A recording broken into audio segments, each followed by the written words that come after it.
Então, com vocês, nosso convidado da noite, Haroldo Dutra Dias.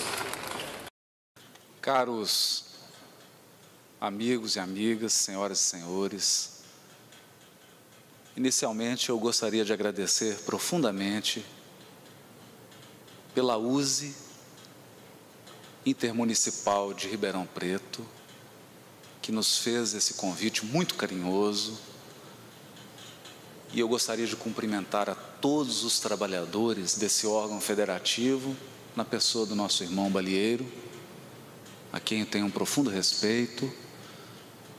Quero agradecer também a todos que se deslocaram das suas cidades, viajaram para participarem dessa noite de reflexão em torno da grandiosa obra de Allan Kardec, que completa esse ano 150 anos, o céu e o inferno.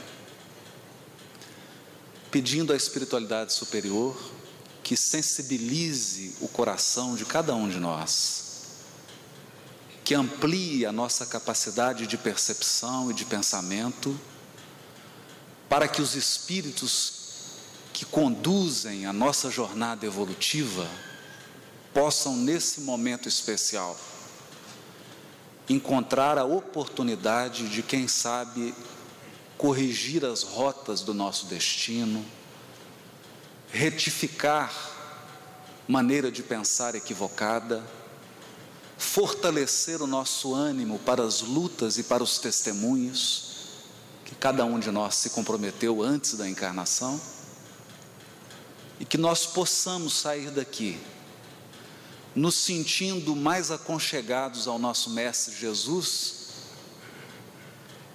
e que a transformação espiritual realmente se faça no silêncio das nossas almas, porque é esse o objetivo da nossa encarnação, e é esse o objetivo de um encontro como esse. Nós gostaríamos de iniciar a reflexão sobre o livro Céu e Inferno a partir de uma experiência pessoal.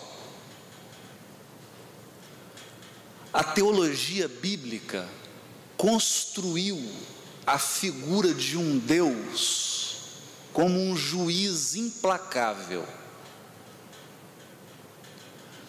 e construiu também o imaginário de um inferno, à semelhança de um cárcere imundo, onde Deus jogaria literalmente os seus filhos para sofrerem eternamente os erros cometidos por algumas décadas.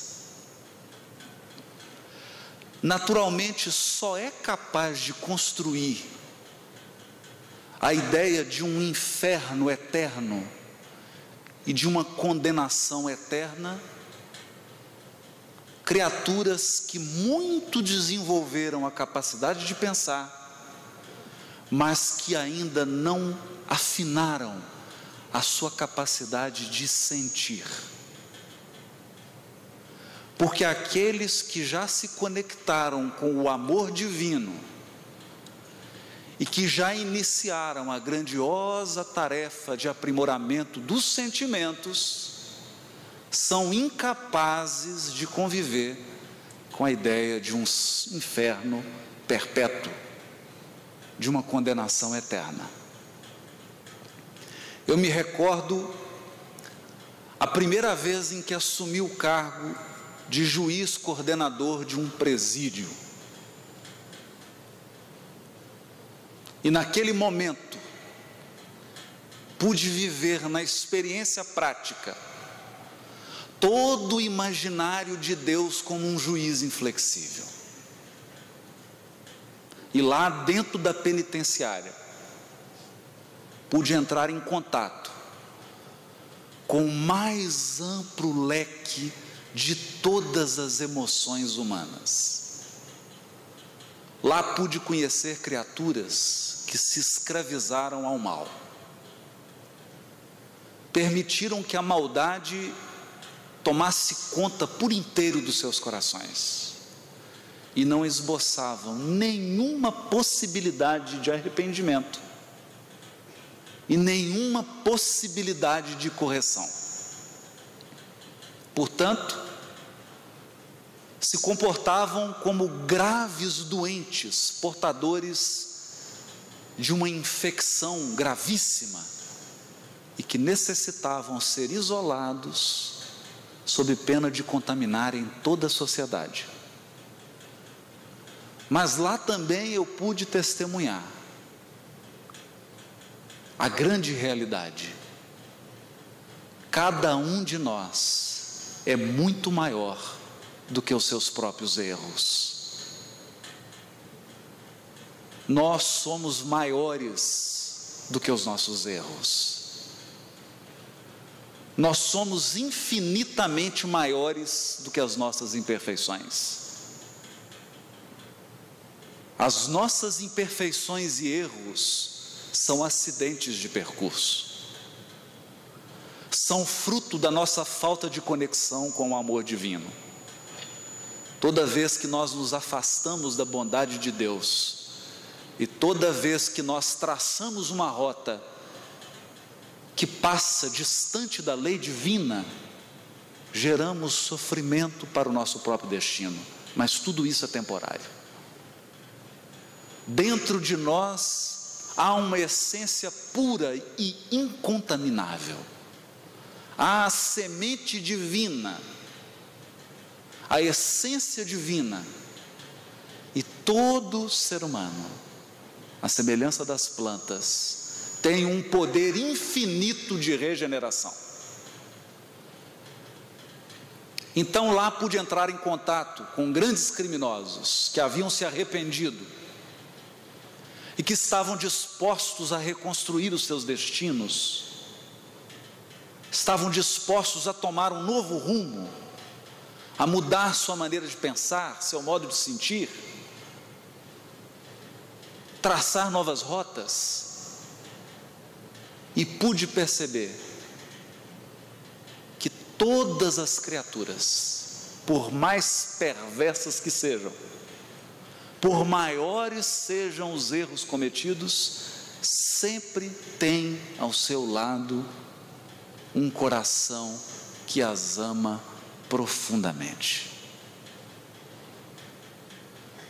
E na experiência de um presídio, eu pude perceber que na maioria das vezes, esse coração é um coração de mãe ou um coração de esposa. É pelo amor que Deus cura o mundo. É pelo amor que Deus cicatriza as chagas.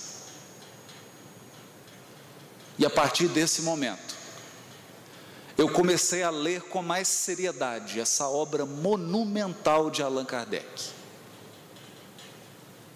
Porque no século XIX, esse grande enviado do Cristo, obedecendo aos espíritos superiores, realizou em poucos anos um trabalho inigualável e reformulou o pensamento religioso da época. Através do livro Céu e Inferno, Kardec nos ensinou que não existem penas eternas, porque ninguém pode ser punido eternamente por um erro temporário.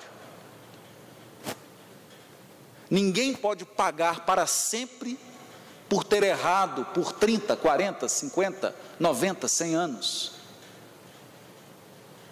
Que tipo de juiz seria Deus, se eu, como um ser humano, quando profiro uma sentença, preciso respeitar a Constituição e a lei e estabelecer uma pena proporcional ao delito? Será que Deus seria um juiz mais imperfeito do que um mísero ser humano como eu?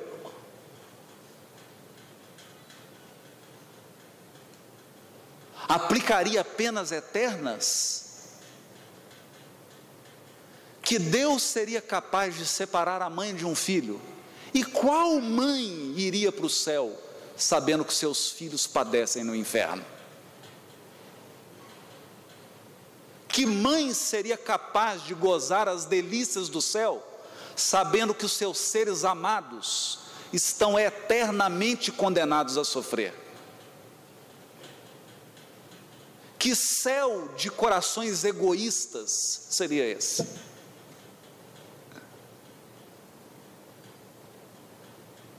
Que céu personalista foi esse que nós construímos? Através do nosso raciocínio equivocado.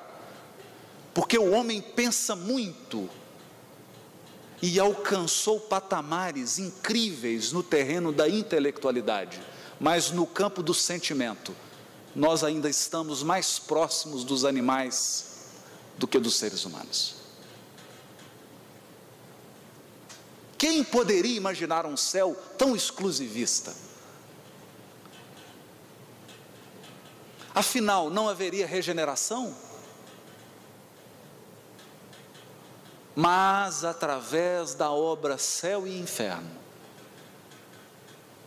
sob a orientação do Espírito de verdade e da pleiade de espíritos superiores que atuava e atua sob as ordens do Espírito de verdade, Allan Kardec reformulou o pensamento religioso do mundo,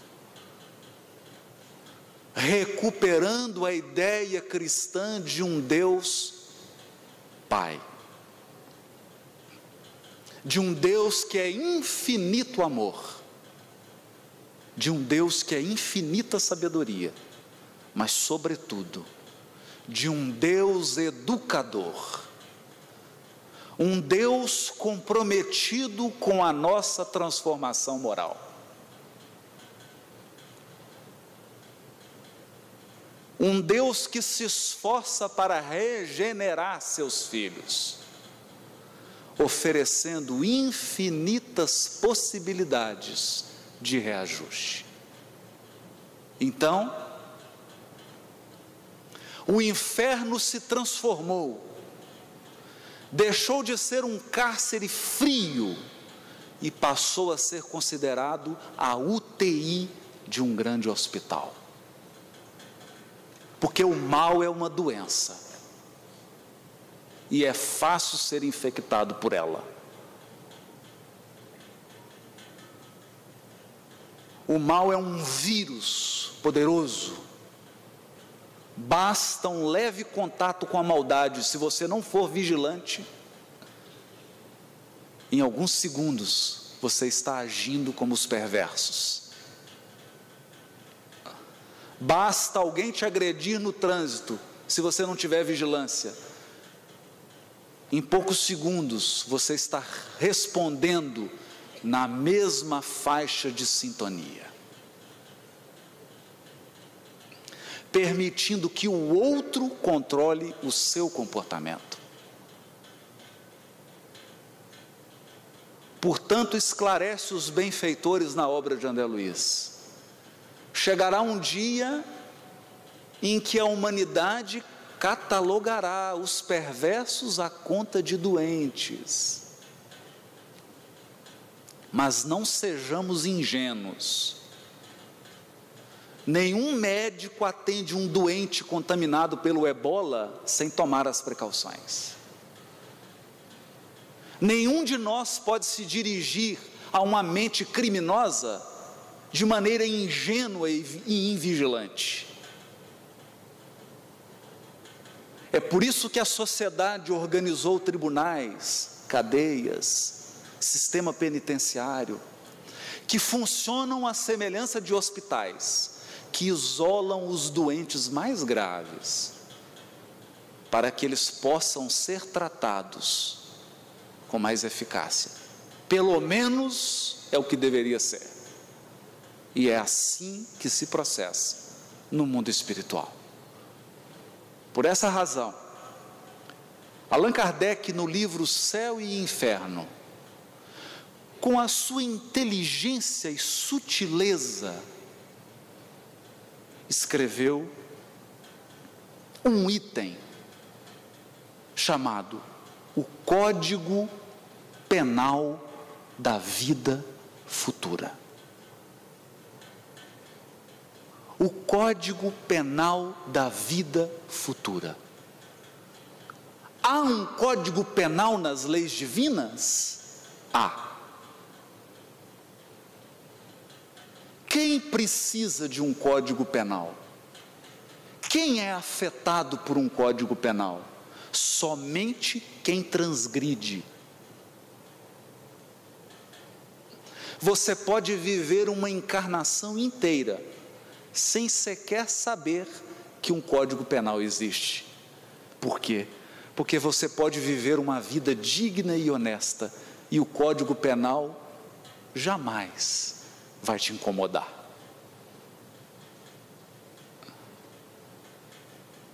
Porque o Código Penal é uma medida extrema para os que se transviam e se transformam em agressores dos indivíduos e da sociedade. Assim também, nas leis divinas que regem o nosso destino, a regra maior é a lei de amor insuperável. E todos podemos evoluir, aprender e crescer apenas seguindo a lei de amor. Mas, se nos afastarmos do amor divino,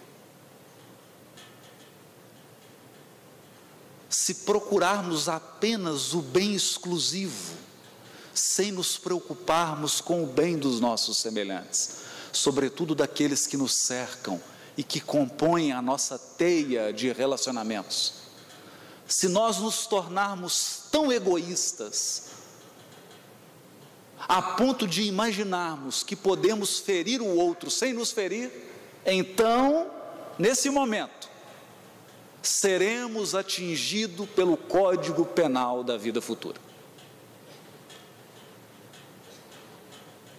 que passará a regular a nossa encarnação, a nossa jornada evolutiva, não para punir apenas, mas para educar e, sobretudo, para regenerar.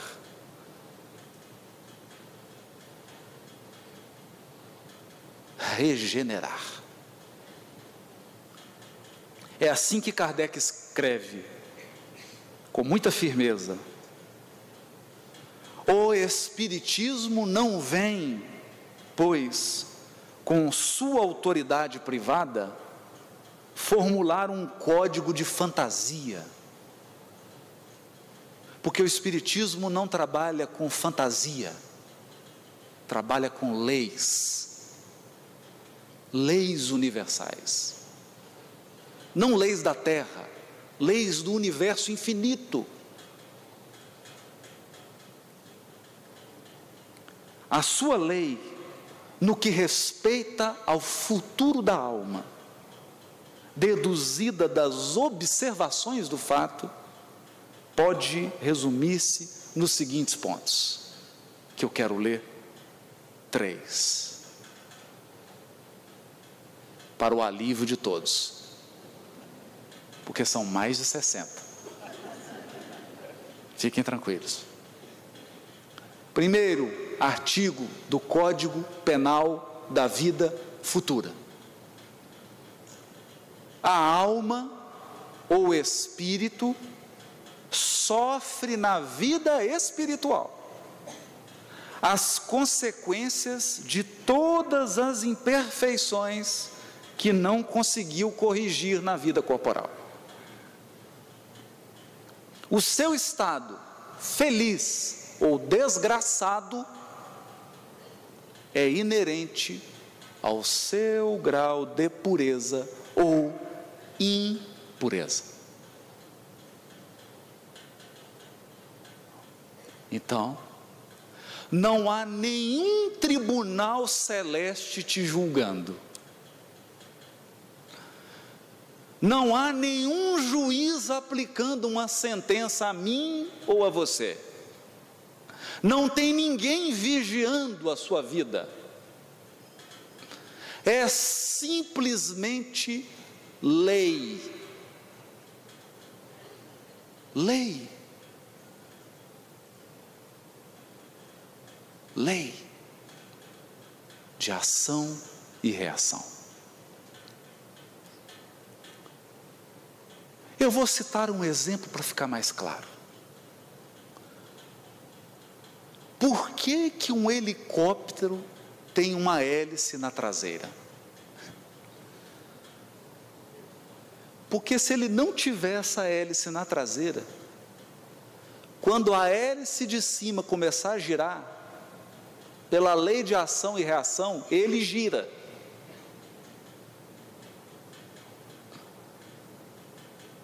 É lei. Então coloca-se uma hélice na traseira para que o helicóptero não gire como reação ao movimento de giro da hélice. É simples. É simples. Todo egoísta sofre. Não é porque ele é punido, é porque o egoísmo gera sofrimento. E quais são os sofrimentos de um egoísta? Solidão. Solidão. Tédio. Afastamento das pessoas. Isolamento psicológico. Isso não é punição, é consequência. Se você diminui o egoísmo, as pessoas se aproximam mais. Se você aumenta, elas se afastam. É lei. É lei. E é isso que Kardec está fazendo, educando o nosso pensamento religioso. Educando. Cada imperfeição que nós temos é responsável por um tipo de sofrimento que nós experimentamos. E ele vai explicitar mais ainda no artigo 2º. A completa felicidade prende-se à perfeição. Isto é, a purificação completa do espírito. Toda imperfeição é, por sua vez, causa de sofrimento e de privação de gozo. Do mesmo modo que toda perfeição adquirida é fonte de gozo e atenuante de sofrimento. Está difícil de entender? Vou dar um exemplo, todo mundo vai entender. Você quer um casamento feliz? Vira um anjo e casa com um anjo. É simples. É demorado, mas é simples. Se você se transformar num espírito puro e casar com um espírito puro, ou transformar o seu marido e a sua mulher em espírito puro também, terá um casamento absolutamente feliz. Porque a infelicidade no casamento é proporcional à imperfeição do casal. Eu só estou traduzindo o que Kardec está dizendo. Porque o que gera sofrimento no casamento são as imperfeições. Todo sofrimento decorre de uma imperfeição moral. É o que Kardec está dizendo. Mas ele diz mais, artigo 3º. A sensação que eu tenho pode ser só uma sensação. É que Kardec vai dando a notícia assim aos poucos. Sabe, o gato subiu na árvore. Cada artigo vai passando, vai ficando. Eu aconselho não ler todos de uma vez. Sobretudo se você toma remédio de controle de pressão ou tem algum problema cardíaco. Leia 2 artigos por dia. Tome uma água fluidificada antes, relaxe, para que você não tenha nenhum impacto. Olha o artigo 3º. Não há uma única imperfeição da alma que não importe funestas e inevitáveis consequências. Como não há uma só qualidade boa que não seja fonte de gozo. Então, o que Kardec está dizendo aqui é o que foi descoberto numa pesquisa sociológica chamada Teoria da Janela Quebrada. Que pesquisa foi essa? Nos Estados Unidos pegaram 2 carros importados de luxo, colocaram um na favela, numa região de bastante criminalidade, e outro num bairro de luxo da cidade. Uma semana depois, naquele bairro de alta criminalidade, o carro estava destruído. E no bairro de luxo, o carro estava intacto. O que fizeram então? Quebraram um pedacinho do vidro do carro que estava no bairro de luxo. Um pedacinhozinho. Voltaram uma semana depois e o carro também estava destroçado. Por quê? Concluíram os sociólogos. Alguém passa, fala, já está com um quebradinho, deixa eu quebrar aqui para ver mais. Quebra mais um pouco. O outro passa, fala, isso aqui está quebrado, deixa eu quebrar mais. Isso significa que as mínimas imperfeições e impurezas do nosso espírito produzem reações nos nossos semelhantes.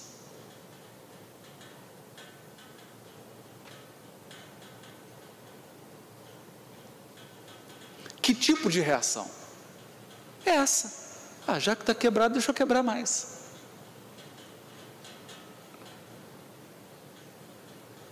É por isso que Kardec afirma: não há uma única imperfeição da alma que não importe funestas e inevitáveis consequências. Inevitáveis. E é por isso que nós temos a bênção divina da reencarnação, que é uma espécie de lavagem da alma. Aos pouquinhos nós vamos purificando as imperfeições. E à medida que nós aperfeiçoamos o nosso espírito, nós começamos a atrair pessoas e circunstâncias mais felizes. Da mesma maneira que à medida em que nós intensificamos as nossas imperfeições, nós começamos a atrair pessoas que estão na mesma faixa de sintonia. Mas como que pode se dar isso?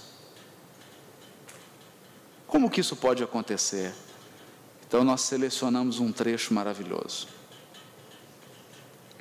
Está na série de André Luiz, no livro intitulado Nos Domínios da Mediunidade. O que pretendemos com a leitura desse trecho? Explicar por que o inferno existe. Porque ele existe. Ele só não é eterno, mas ele existe. E é pior do que as mais criativas imaginações o pintaram. Porque tudo pode piorar.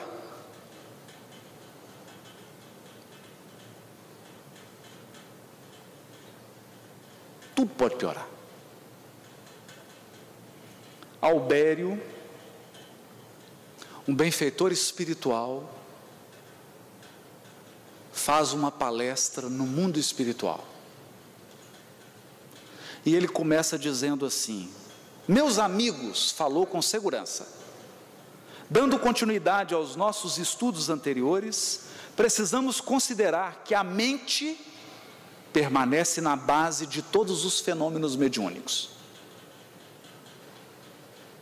Não ignoramos que o universo, a estender-se no infinito por milhões e milhões de sóis, é a exteriorização do pensamento divino, de cuja essência partilhamos em nossa condição de raios conscientes da eterna sabedoria.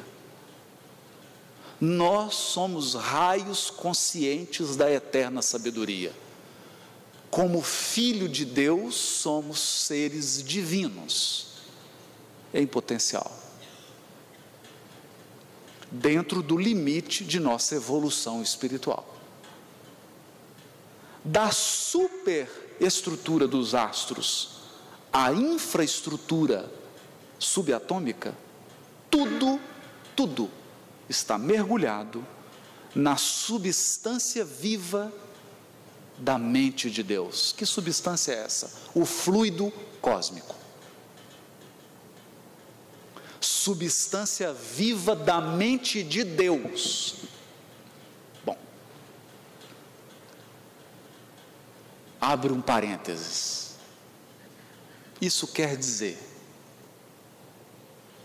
que você, um espírito imortal, que possui um corpo físico agora, com aproximadamente 50 trilhões de células, cada uma com um princípio inteligente,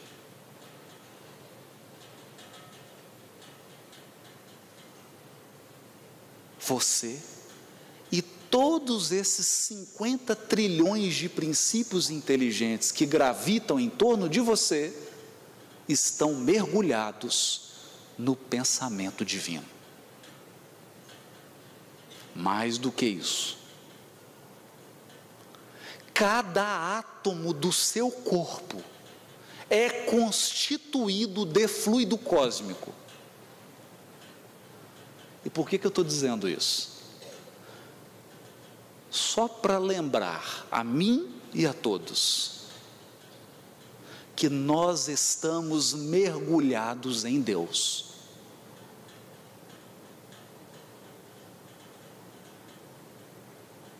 Deus não está lá, nós que estamos nele. Não existe lá nem aqui. Não existe isso. Todo o universo está mergulhado no fluido cósmico, que é a substância viva da mente de Deus. Como os peixes e as plantas da água estão contidos no oceano imenso. Então, tudo que acontece em cada átomo do seu corpo é registrado pelo pensamento divino.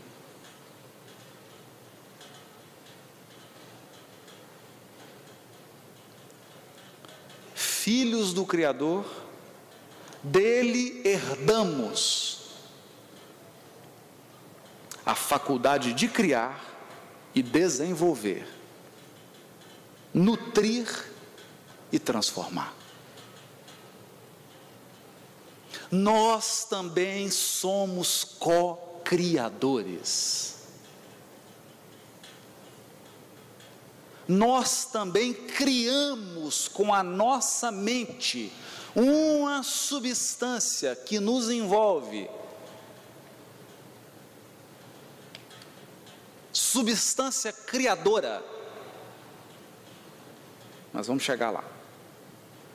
Naturalmente circunscritos nas dimensões conceptuais em que nos encontramos, embora na insignificância de nossa posição comparada à glória dos espíritos que já atingiram a angelitude, podemos arrojar de nós a energia atuante do próprio pensamento, estabelecendo em torno de nossa individualidade o ambiente psíquico que nos é particular.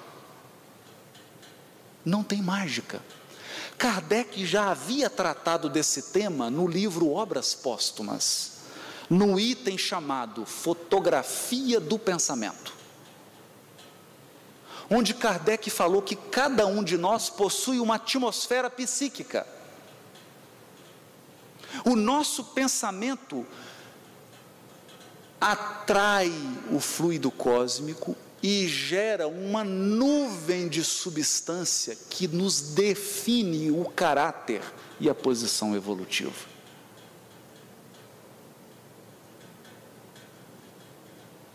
Essa atmosfera psíquica ou ambiente psíquico tem cor, tem cheiro, vibra e é vivo.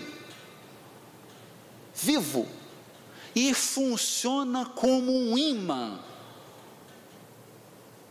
Tudo que você pensa e sente, você atrai.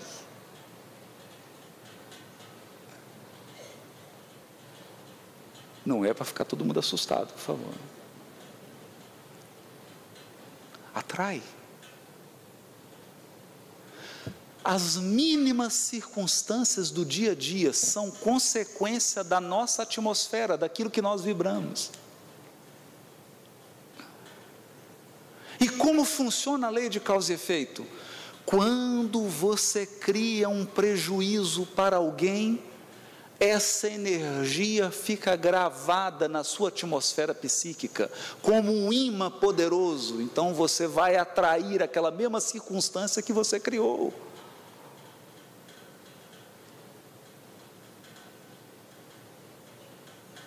Isso é sério, porque o que o Espiritismo está tentando nos ensinar é, primeiro, você é 100% responsável por você, pela sua vida, pelo seu destino. Não tem ninguém te castigando e te punindo, pelo contrário, você é o responsável.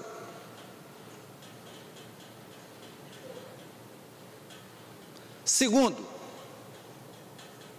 não desanime, nós temos um infinito poder de regenerar. Regenerar.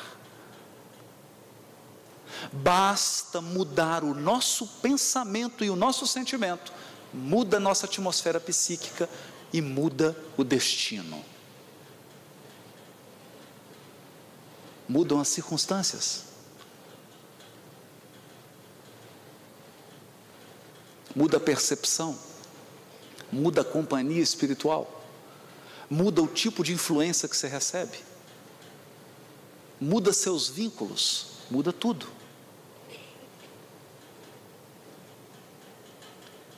Cada mundo possui o campo de tensão eletromagnética que lhe é próprio, no teor de força gravitacional em que se equilibra. E cada alma se envolve no círculo de forças vivas que lhe transpiram do hálito mental, na esfera de criaturas a que se emana em obediência às suas necessidades de ajuste ou crescimento para a imortalidade. Isso significa que quer se conhecer? Olha quais são as pessoas que te rodeiam. Quer conhecer como é seu campo mental? Olha para as companhias e para o defeito de cada uma delas. Porque o defeito das pessoas que te rodeiam tem a ver com você e comigo.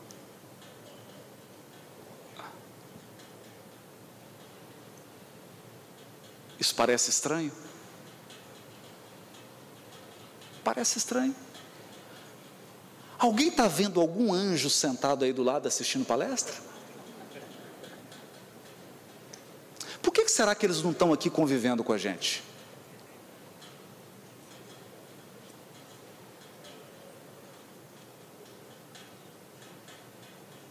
Porque eles não necessitam das experiências que nós somos capazes de proporcionar a eles. Eles não necessitam mais.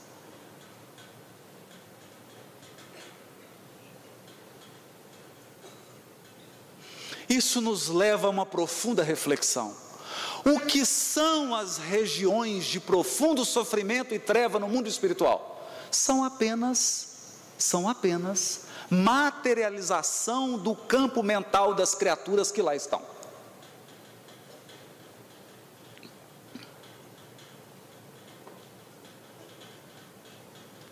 Se você ficar 15 minutos ao lado de uma pessoa profundamente maldosa, e eu falo isso por experiência própria, você começa a passar mal.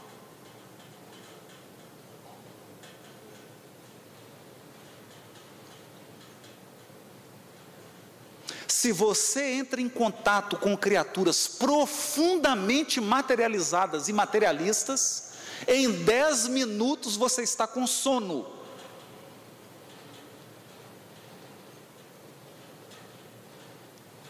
E como nós não somos tão sensíveis assim, ou a maioria de nós dorme no corpo físico,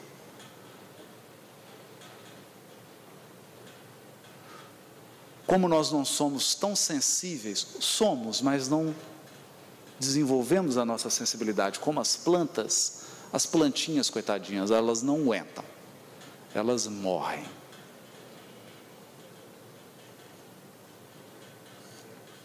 Basta uma criatura com uma atmosfera psíquica carregada passar perto delas, elas morrem, tadinho. Não aguentam, não suportam. Então talvez a gente pense, por que Deus não acaba com o inferno? Porque Deus não impõe mudança a ninguém. Deus não violenta consciências. Deus age em silêncio, nos transformando aos poucos.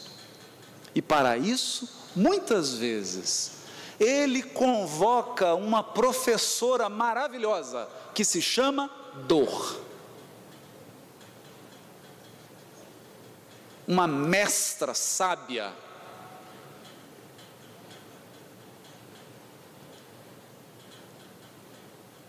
Se você quiser ter uma experiência disso, sem nenhuma brincadeira, quer ter uma sensação do que é vibrar numa faixa de espírito superior? Tenha um cálculo renal. No momento em que você tem a dor de um cálculo renal, o seu pensamento vibra na esfera dos espíritos superiores. Porque você desconecta de tudo quanto é bobagem que distrai os encarnados.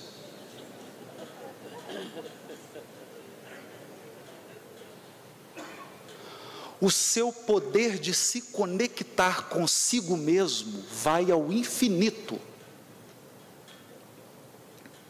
A sua percepção se amplia tanto que você diz assim: ai meu Deus, profundo. Mas por que tem que ser assim?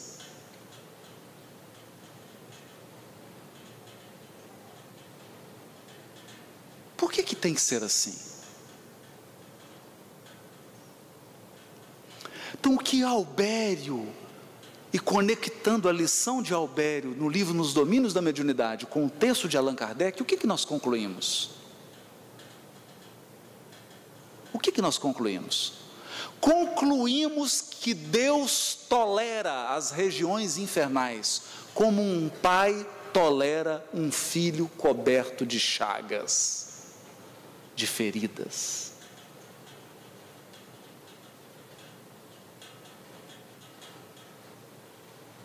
Como um médico que cuida de um paciente profundamente infectado, cuida com amor, com dedicação, porque sabe que a cura é um processo.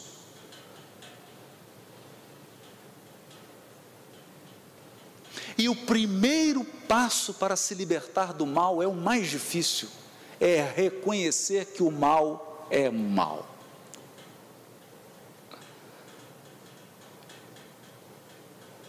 Porque nós costumamos fantasiar as coisas. A pessoa infectada pela sovinice, ele acha que é econômico. Não, eu sou econômico.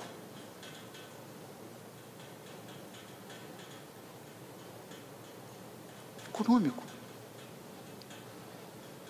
Você às vezes encontra com determinada criatura e passa 3 horas com ela. Às 3 horas ela só sabe reclamar.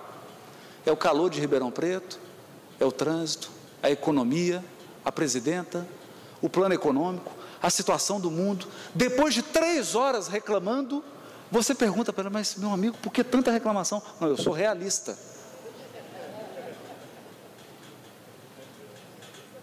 Então o inferno está cheio de realistas. Pessoas que focalizaram as suas mentes no egoísmo. E isso é sério, porque essa substância tem cheiro. Os espíritos nos dizem, na obra de André Luiz, se nós soubéssemos o cheiro que os pensamentos têm, a gente sentiria vergonha.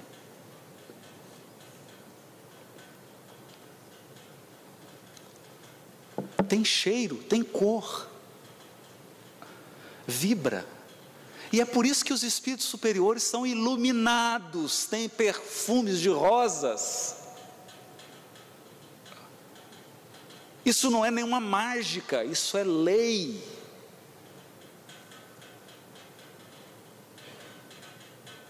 Você chega perto deles e sente uma vibração de paz e harmonia. É por isso que as pessoas entravam, quando chegavam perto do grupo onde o Chico estava, começavam a chorar. Alguns relatam que sentiam uma paz profunda, mas aquela era a vibração natural do Chico. Era a atmosfera natural dele.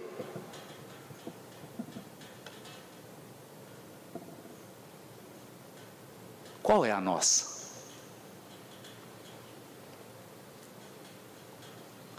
Me lembro de um caso contado por Divaldo, tragicômico. Ele acabou uma palestra e uma senhora que era conhecida dele, trabalhadora espírita, cujo pai era alcoólatra e havia desencarnado, e o Divaldo possuía uma certa intimidade com ela, a ponto de poder falar abertamente.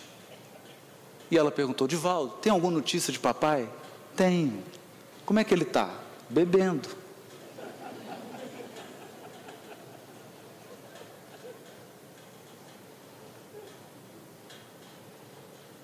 Porque o fato de perder o corpo físico não muda o nosso campo mental.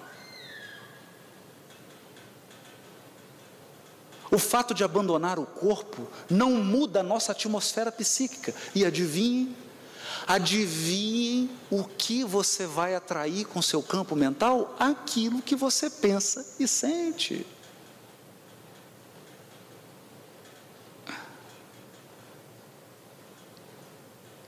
aquilo que você pensa e sente.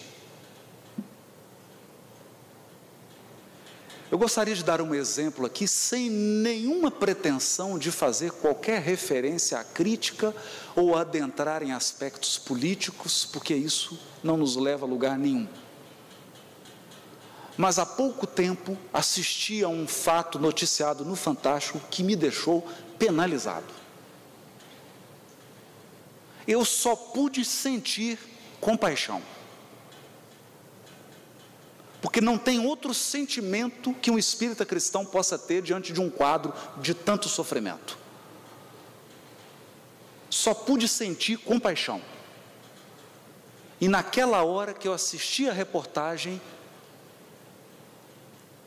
e pensava nesse ano de 2015, da comemoração dos 150 anos de Céu e Inferno, eu pensei, meu Deus, o mal é uma escravidão.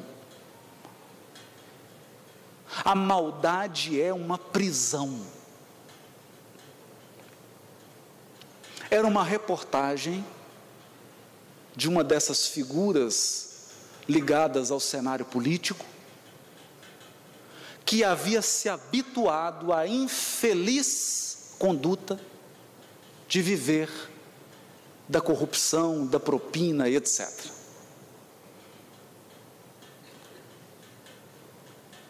Mas o que me comoveu foi ele dizer que entrou num estado tão deprimente que ele ia para casas de prostituição de luxo às 3 horas da tarde e só saía no outro dia 7 horas da manhã. 7 dias por semana. E ele disse que num determinado momento, quando ele delatou todo o esquema de corrupção, que ele não aguentava mais tanto sofrimento.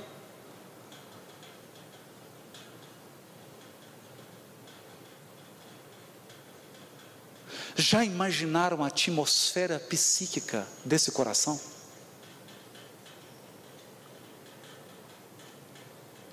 As companhias espirituais vampirizando as energias dessa criatura?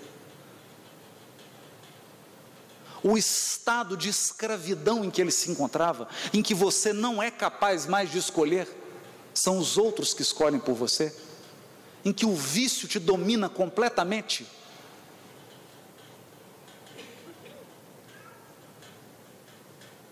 Que toda a sua vida passa a girar em torno da maldade.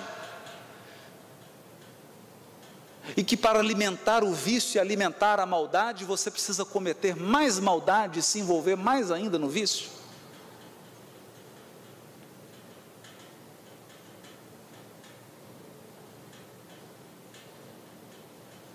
Só pode nos despertar compaixão. E o que fazer? O que fazer? Se uma criatura dessa desencarna, para que região do mundo espiritual ela vai? Para uma região onde ele vai encontrar 300 mil, 400 mil, 500 mil espíritos iguaizinhos a ele.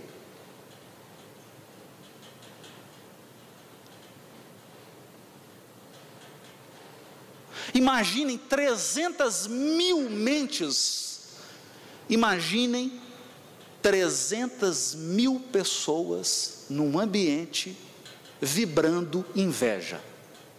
Você aguenta ficar de pé?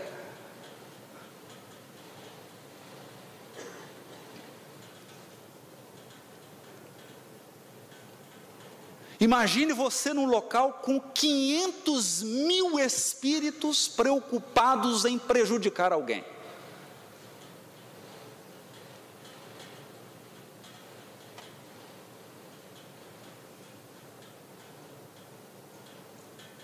O que isso gera? Imagine um lugar com 100 mil pessoas que têm o vício de mentir.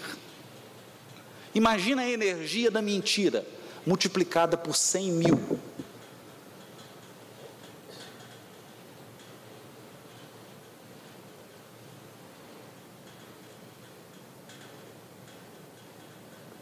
que é isso? Inferno. Isso é inferno. Isso é inferno. Culpa de Deus? Não. Consequência de escolhas. Agora eu vou dizer o mais triste. Pergunta se a criatura quer sair de lá. Não quer.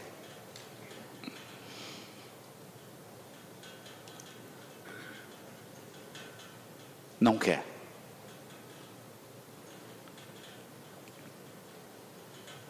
Não quer. Eu perdi a minha ingenuidade o dia que interroguei um preso e perguntei: quantas pessoas você já assassinou? 17. Mas se não vai parar? Falou: doutor, é melhor o senhor me prender, que se o senhor me soltar eu vou matar mais. Se o senhor me soltar eu vou matar mais. O meu prazer é matar.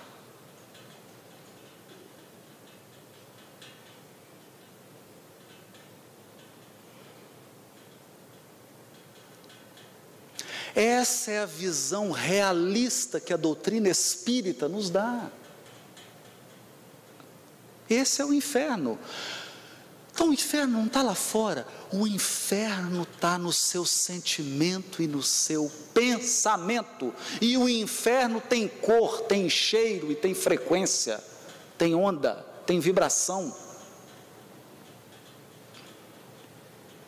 Nós carregamos o inferno conosco.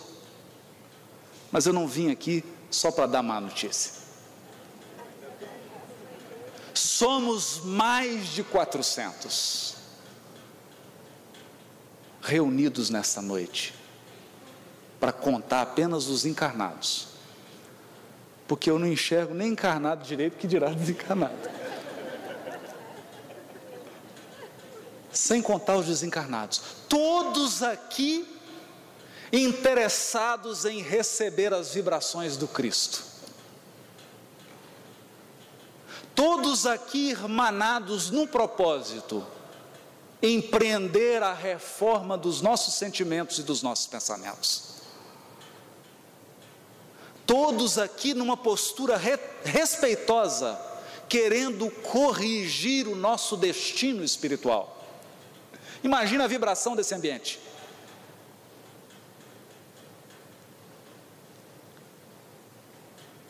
Imagina os recursos espirituais que estão se derramando sobre cada um de nós.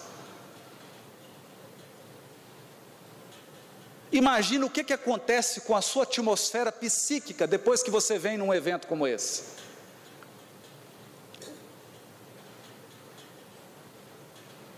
Imagina quando você fala. Eu digo que fazer palestra é entrar numa ducha. Os espíritos lavam o campo da gente, o campo mental.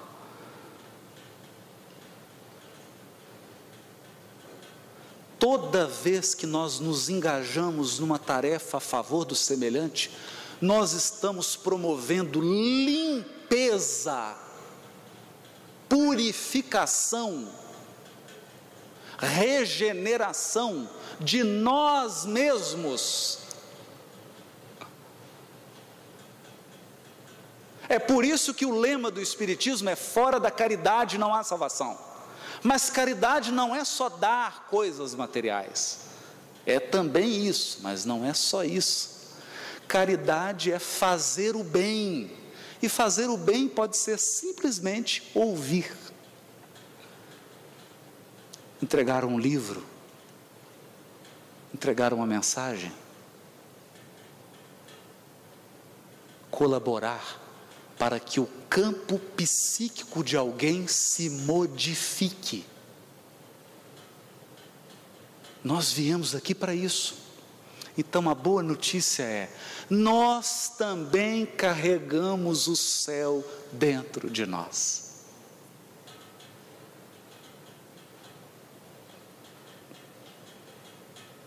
carregamos o céu. E o céu é tão simples, porque Deus é simples. O céu é às vezes não, sempre, uma água fluidificada, uma prece e uma página que você lê.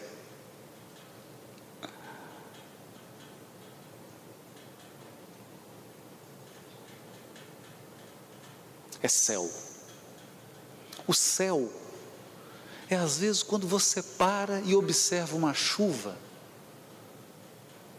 e o seu pensamento se eleva e você experimenta gratidão pela vida, gratidão pela vida, gratidão por Deus. Mas isso exige um processo de evangelização da alma. Evangelizar é alterar padrões de sentimento, alterar padrões de pensamento, adequando-os ao tipo e modelo perfeito que é Jesus.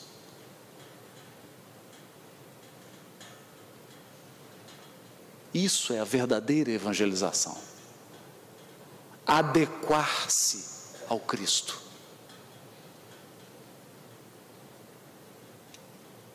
Aproximar-se dele. Não com palavras, não com elogios, vibratoriamente falando. Através da sintonia espiritual. Eis o processo de concretizar o céu. E é esse o processo educativo que a doutrina espírita nos fornece, nos proporciona e nos explica. Isso é lindo. A doutrina espírita explica o processo, como ele se dá.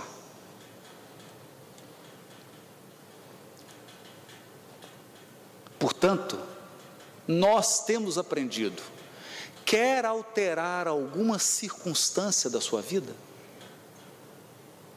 Quer cooperar para a transformação de algum coração que te rodeia?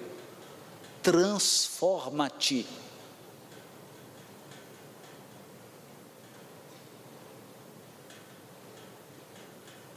Transforma-te.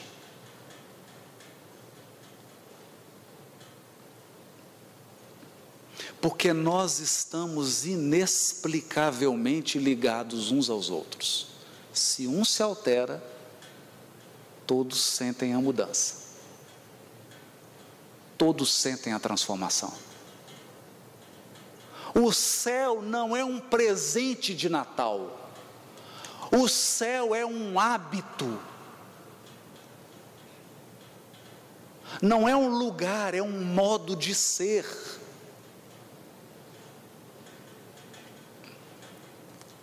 Um modo de ser.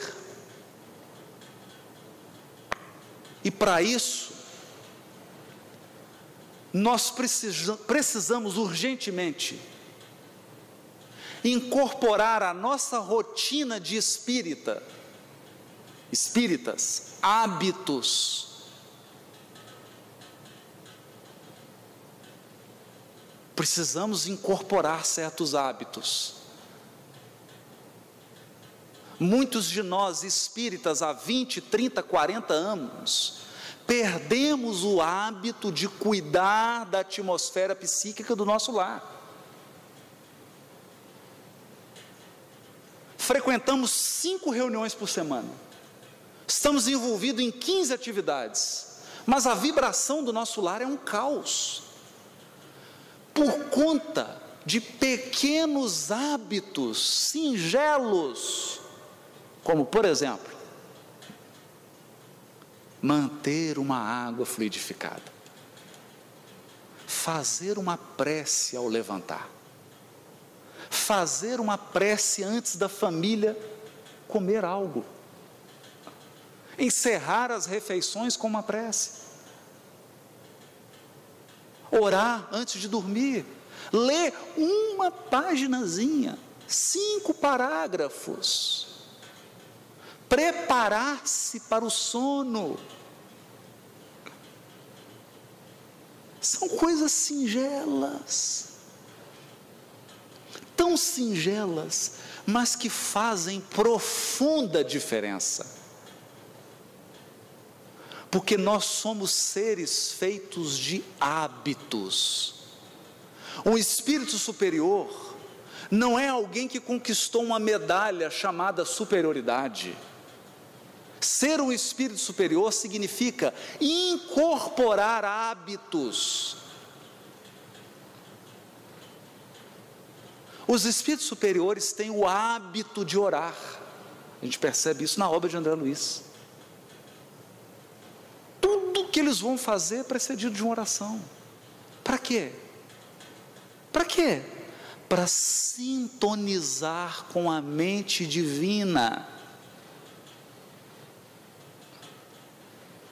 Para incorporar os recursos da providência ao nosso ambiente psíquico. Isso não é talismã, isso não é ritual, porque se você fizer da boca para fora, o proveito é muito pequeno. É um hábito. O hábito de ressaltar os pontos positivos. Diz Humberto de Campos que Jesus andava com os apóstolos e tinha um cachorro morto há uma semana. O primeiro apóstolo já pôs a mão no nariz e falou: nossa, que cheiro. E cada um dos 12 foi comentando o cheiro do cachorro. É claro, é um fenômeno natural. O cachorro está morto há uma semana. Quando Jesus passou pelo cachorro, ele disse: que dentes bonitos. O que estava lá? Os dois. A vida é assim. A vida é assim. O bom e o ruim estão sempre juntos. Sempre. Não existe nada, nem ninguém nesse mundo que seja puro.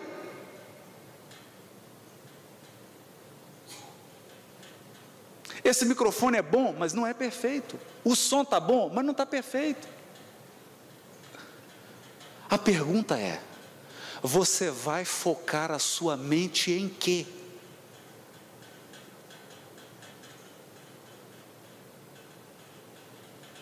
O que você vai escolher fotografar? Porque aquilo que você fotografar é o que você vai levar com você.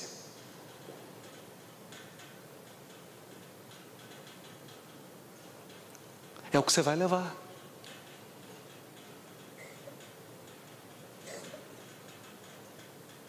Então a pessoa pode ter viajado 300 quilômetros, chegou aqui em Ribeirão Preto, mas ô cidade quente, e foi embora, e ele só levou isso.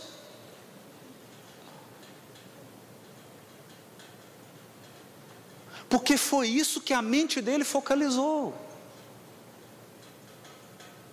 Só que todo ser humano tem coisas boas e coisas ruins. Você vai levar o quê? Todas as situações têm um lado bom e um lado ruim. Com o que você vai ficar? Isso é uma escolha.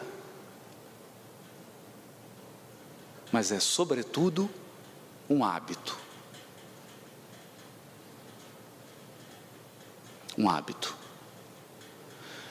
E o céu das esferas superiores é feito de pequenas luzes.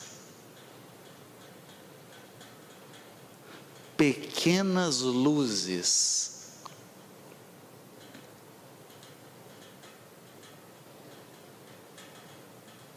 Se você estuda a vida de Francisco de Assis, o céu se abriu? Não. O mar se abriu? Ele fez alguma montanha ruir? Não. A vida de Francisco de Assis foi iluminada porque ele iluminou cada pequeno gesto da sua vida. O bom dia de Francisco de Assis era um bom dia iluminado.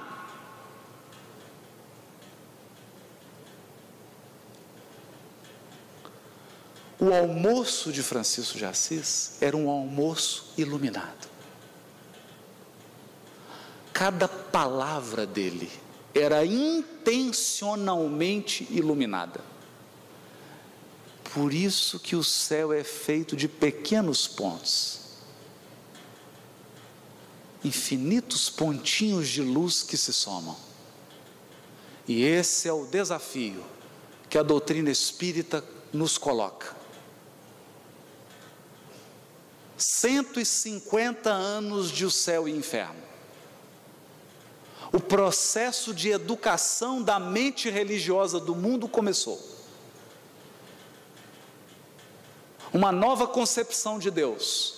Não mais um juiz implacável, agora um pai que ama e educa.